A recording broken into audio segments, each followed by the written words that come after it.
My son's teacher has been giving him some strange homework. His latest assignment was horrifying. I'm not a massive fan of homework, but it seemed like the homework that Mrs. Wagner always set quite simple tasks that could easily be completed in a night for the most part. Initially, Dylan had to ask a parent and find out what their parents did for work and ask 3 questions about their job. But as time went on, I started to get scared. The homework began to get a little more personal. Every night, I would ask Dylan what his homework was for that night, and then I would help him with it if he needed help. That's when I noticed the homework becoming a little bit strange. One night, on Dylan's 3rd week of being in the new class, he came home looking upset. I asked him, when he entered the kitchen, what was wrong, and he told me that everything was okay. I could tell, though, that something was wrong, but he didn't want to tell me. Dylan spent most of the night in his room. We decided to let him stay there for a while, but after an hour or two, I went in to see him and let him know that it was time to go to bed. I walked down to his room, opened the door, and when I looked inside, I saw that he had already fallen asleep over his workbook. I quietly walked over to him to gently wake him up and move him to his bed, but that's when I saw it. The homework task that was set for that night. The title that was written in Dylan's workbook was, "Would I miss my parents if I no longer lived with them?" At first, I was taken aback. This was a very weird task to set for a group of 14 and 15-year-olds. I didn't really know how to react to this. I continued to read, though, to see what else he had written. He had written, "I would miss both my mom and dad very much. I love them both a lot, and they help me with everything. I love spending dinner time with them, but I would probably love someone else as much as them if I had to, like you were saying today, Mrs. Wagner." When I read the final sentence, I felt chills down my spine. The words struck me like a brick to the face. What had Mrs. Wagner been telling my son? What was the purpose of telling him these things? I decided, probably stupidly, not to tell my wife about what I had found. She would worry, and she probably had a right to worry, but I didn't want to concern her. I decided that I would instead confront Mrs. Wagner tomorrow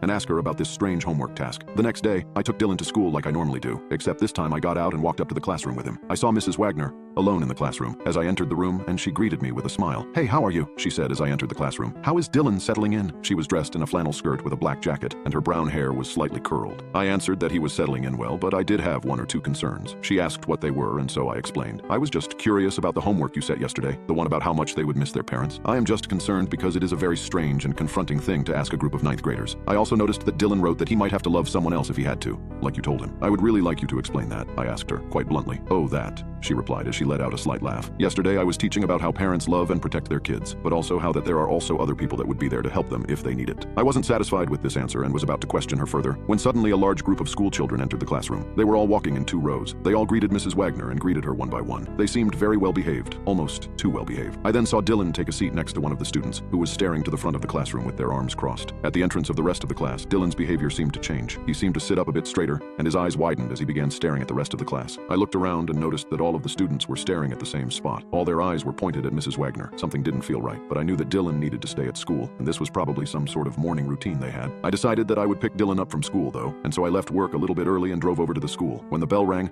most of the kids came running and screaming out of the gate, apart from Mrs. Wagner's class. They all walked out in a line, walking in time. This disturbed me. I had never seen a group of students so well behaved, especially even after the school bell had rung. Dylan walked over to the car and hopped in. He didn't say anything and sat in his seat, staring straight forward. I asked him if he was okay, and he just gave me a blunt response, almost instantly. Yes. I drove him home in silence, and when we got home and inside, Dylan went straight to his room and closed the door. I knew something was definitely wrong, but I didn't know what. I decided to leave him alone until my wife got home, and I would tell her everything that had been going on. She got home about half an hour later, and I sat her down and explained everything that had been going on. She sat and listened, and started to look more and more worried with every word I said. Maybe I should go and talk to him. He might like that, she said once I had finished explaining everything. I agreed, and so she went into his room, and I waited out in the lounge room for them to finish talking to each other. 15 minutes later, Dylan walked out of his room and into the lounge room. He was holding a small workbook, and he said, "Can you help me with my homework, Dad?" "Of course. Come and show me what you need help with," I replied. He held out the notebook, and I took it out of his hands and read the homework task for tonight. Written on the top line of the page was one task: research the best way to inject your parents with anesthetic. I barely finished reading the sentence when I felt the sharp pain in my neck, and I looked down and saw the needle sticking out of the side of my neck. Dylan was holding the other end of the needle, a blank stare on his face. Everything started to go black, and the last thing I remember seeing is Dylan staring down at me as I lay on the floor. I don't know how long I was out, but I was awoken by my wife screaming and crying. I woke up startled as she continued to scream. "He's gone. Dylan's gone." She kept screaming. I looked up at her, and the first thing I saw was the small pin prick that was on the side of her neck. She had been injected too. I didn't know what to do, but I knew I had to find my son. I tried my best to get up, but I think the drug hadn't properly worn off yet because I still couldn't move properly. I could move my arms, so I managed to get my phone out of my pocket and dial the police. I explained to them what had happened, and they said that they would send officers out and would begin looking for Dylan. I then noticed that it was already 9 in the morning, and so I decided to ring the school and see if Dylan had gone there. I dialed, and a lady answered the phone. I asked if she had seen Dylan from Mrs. Wagner's class. "No, I am very sorry, but we haven't seen him today. In fact, we haven't seen anyone from Mrs. Wagner's class today. They are all absent," which is very odd.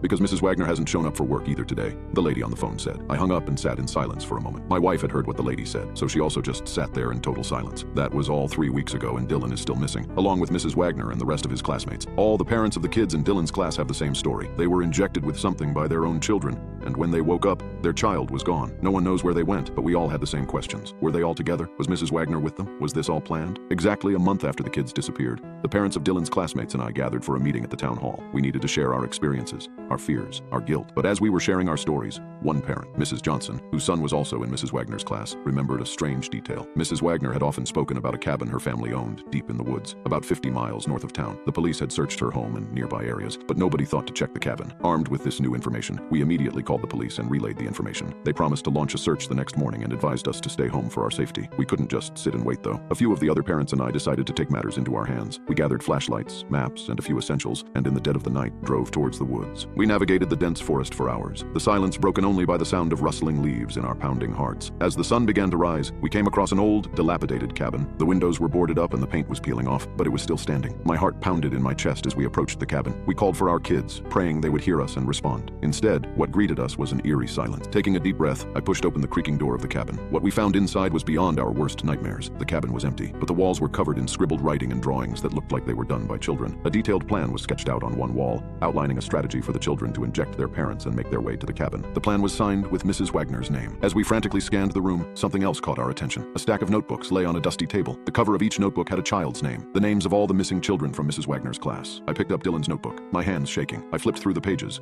filled with more strange homework assignments, notes, and ramblings that seemed to be instructions from Mrs. Wagner. The last page stopped my heart. It was a drawing made by Dylan. It showed all the children, including him, standing hand in hand with Mrs. Wagner. They were standing at the edge of what seemed like a cliff, all smiling. And under the drawing, Dylan had written one chilling line: "How to eliminate your family, including yourself."